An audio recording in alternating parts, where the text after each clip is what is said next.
zenbaki hamartarrak. Zenbaki hamartarrek bi zati dituzte.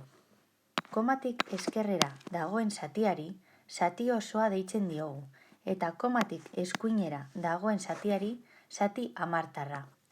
Zati osoaren barnean batekoak, hamarrekoak, ehunekoak, milakoak eta abar ditugu. Komatik eskuinera hamarrenak, ehunenak, milarenak eta abar ditugu.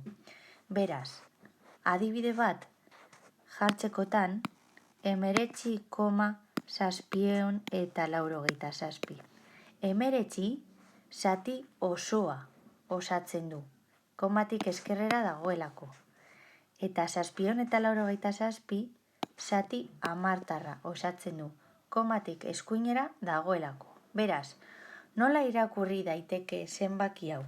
Bi modu daude irakurtzeko. Lehenengoa, 19,787 edo 19 bateko eta 787 milaren.